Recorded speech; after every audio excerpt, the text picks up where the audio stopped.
या जो वो मतलब जो भी वो कर रहे हैं उसका हम सपोर्ट कर रहे हैं। ये कह रहे हैं कि नक्सली जिस देश के अंदर पैदा हो रहे हैं, कानून व्यवस्था में खामी है या नहीं है, देश के प्रधानमंत्री में, हमारे तंत्र में, व्यवस्था में, तंत्र व्यवस्था जो है उसके अंदर कमी है नहीं है। अरे वो जो पैदा कर रहे हैं इसका मतलब हमने सपोर्ट कर दी उसकी। हम कह रहे हैं कि अगर जो उन्होंने पैदा कर रहे हैं, हमारे देश में नक्सली पैदा क्यों हो रहे हैं, अब आप हमें आतंकवादी और नक्सली हमें बना रहे हैं, तो क्यों बना रहे हो भाई? ऐसी क्या कमी होगी?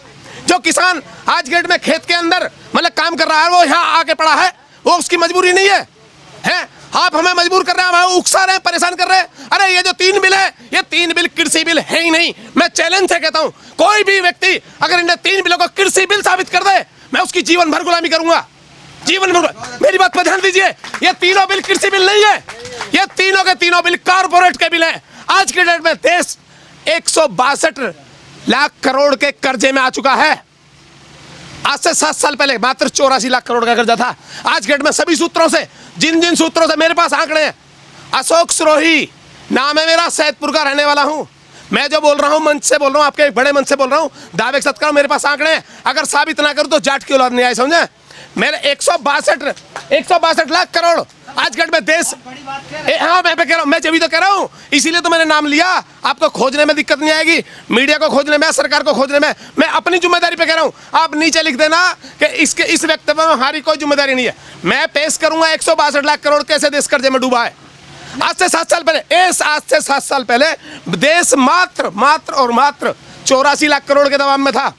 आज 162 लाख करोड़ के दबाव में है। गवर्नमेंट के पास में सारे डिपार्टमेंट बेच दिए, सब कुछ खत्म कर दिया। अब केवल रोटी के अलावा कुछ नहीं बचा है। अंतरराष्ट्रीय स्तर पे एक नाम ले रहा हूं, अच्छों की हवा खराब हो जाती है, कोई मंच से बोल नहीं सकता। मैं ले रहा हूं उस नाम को, रोथशाइल्ड फैमिली। इजराइल में बैठी हुई रोथशाइल्ड फैमिली पूरी दुनिया को ऑपरेट करती है। उसके दबाव में आके 2002 के अंदर ही इस देश को WTO के समझौते के तहत इस देश को पहले ही गड़बड़ हो चुका था। ये जो कृषि बिल जो आज इम्प्लीमेंट हो रहे हैं ना, ये 2002 के WTO के समझौते के अनुसार है। मैं इस बात का भी दावा करता हूँ। लेकिन सर आप कह रहे थे कृषि बिल है ही नहीं, फिर ये जो ये कारपोरेट बिल है, ये कारपोरेट बिल है सर, कारपोरेट बिल है। 12 दौर की वार्ता हुई तो उस वार्ता में आप लोगों ने क्यों सहयोग किया और क्यों वार्ता करने गए थे? आप मना करते भी बिल है, ये बिल नहीं है तो हम यार, हमारा एक सीधा नारा है, बिल वापसी तो घर वापसी। हम क्या वार्ता भी ना करें क्या? और कौन सी वार्ता होगी? उसमें हमारा क्या लाभ हो गया? 16 एग्रीमेंट हम करा चुके हैं, उससे कोई लाभ हुआ है किसी प्रकार का? अरे जो तुम सारे के सारे कारपोरेट के हित के लिए लड़ाई लड़ रहे हो, है बिके हुए दल्ले हैं। आज के डेट में सरकारें, तंत्र व्यवस्था है असंवैधानिक रूप से काम कर रहे हो। आंदोलन करना कोई असंवैधानिक है? अरे प्रत्येक व्यक्ति का अधिकार है आंदोलन करना। हम आंदोलन कर रहे हैं, तुम हमें आंदोलन जीवी बताते हो, कभी तुम हमें मतलब नक्सली बताते हो, कभी खालिस्तानी बताते हो, कभी पाकिस्तानी बताते हो, है विदेशी बताते हैं। मतलब ये तो भैया सारे विदेशी ताकतों के पोषित हैं। ये इस तरीके के इल्जाम लगाना ये मानवता है कहीं इनकी? की जब वार्ता हुई थी तो कृषि मंत्री ने साफ ये कह दिया था कि भी जो देना था हमने दे दिया, हम इससे ज्यादा नहीं दे सकते हैं। क्या तो कुछ देना नहीं है। क्या दे दिया? मैं जो कह रहा हूँ, मेरी बात पे आपने ध्यान नहीं दिया, उनकी देने की बात देख रहे हो। इनके पास में कोई नहीं, कुछ नहीं बचा रोटी बेचने के अलावा। ये आज की डेट में आम जनता की रोटी को छीन के बेचना चाहते हैं। सारे डिपार्टमेंट बेच लिए। मोदी जी कहते हैं MSP था, MSP है, MSP रहेगा। भैया BSNL था, BSNL है, BSNL रहेगा। ठीक है, कितने डिपार्टमेंट ऐसे हैं जिनका अस्तित्वहीन कर दिया? अरे यही तरकीब होती है बेचने की। देश ऐसे नहीं बेचे जाते भाई साहब। ये पैसे कोई लेगा 1 रुपए का, देखो 10 रुपए का माल है, 1 रुपए में दे रहा हूँ, ऐसे नहीं बिकता देश। हाँ वो हमारे देखो किसी एक बात मैं आपको बताऊं, बहुत से लोग ये कहते हैं किसान आंदोलन तो फेल है, यहाँ तो कुछ नहीं हो रहा। ये जो मतलब हजारों की जनता इस समय खड़ी है, ये बेकार है सब। सैकड़ों लोग जो खड़े सब बेकार है, कुछ नहीं हो रहा, कोई नहीं है। लेकिन आंदोलन ने पता क्या दिया? आंदोलन ने एक ताकत दी है, एक आवाज दी है। आज हर डिपार्टमेंट के लोग जगह जगह आंदोलन कर रहे हैं। पूरे देश में आंदोलन की लहर फैल चुकी है। समझ में, एक मामूली सा आदमी जो आम आदमी था, जिसकी ताकत नहीं थी एक पोस्ट लिखने की, आज गवर्नमेंट के खिलाफ एक पोस्ट लिख के देता है। ठीक है, तो देखो ये एक ताकत मिली, इस आंदोलन की मेहरबानी है। दूसरी बात आपको बता रहा हूँ, अगर किसान आंदोलन नहीं होता, यहाँ मंच से डॉक्टर विश्व स्वरूप राय चौधरी आए थे, कह के गए थे अगर आपका आंदोलन है तो आपका देश पे बहुत बड़ा एहसान है। किसान आंदोलनकारियों का देश पे बहुत बड़ा एहसान है। इस बात को सुनिए और समझिए।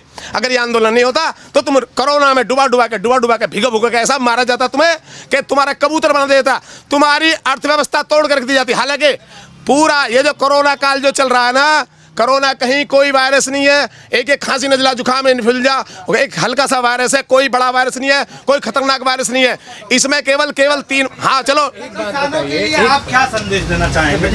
हल क्या है? मतलब लास्ट में आप सरकार भी नहीं मान रही है और आप भी नहीं मान रहे। अरे हल तो यार एक बात बताओ, पहली बात तो सरकार अगर ये कहते कि किसानों की सरकार नहीं है, देखिए मैं कितने पक्ष की बात कर रहा हूँ, ये सरकार किसानों की है क्योंकि 82% किसान है जिन्होंने वोट करी है।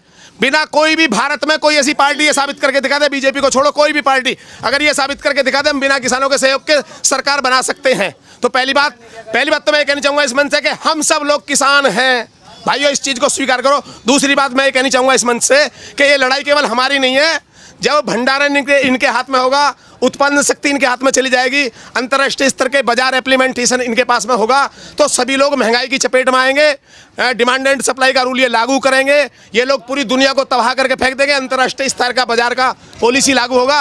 ये तीनों बिल काले कानून हैं, ठीक है। एमएसपी के लिए मोदी जी कहते हैं एमएसपी था है रहेगा, वो बिल्कुल ऐसी रहेगा जैसे बीएसएनएल था है और रहेगा। मैं इसमें ये कहना चाहूँगा आहिस्ता आहिस्ता चीज़ें खत्म कर दी जाएंगी, देश को तबाह और बर्बाद कर दिया जाएगा, किसान नहीं सब लोग बर्बाद होंगे। इसलिए ये आंदोलन केवल हमारा नहीं है, सबका है, सबको हमारा साथ देना चाहिए, सबको, सब लोग हमारे साथ आने चाहिए।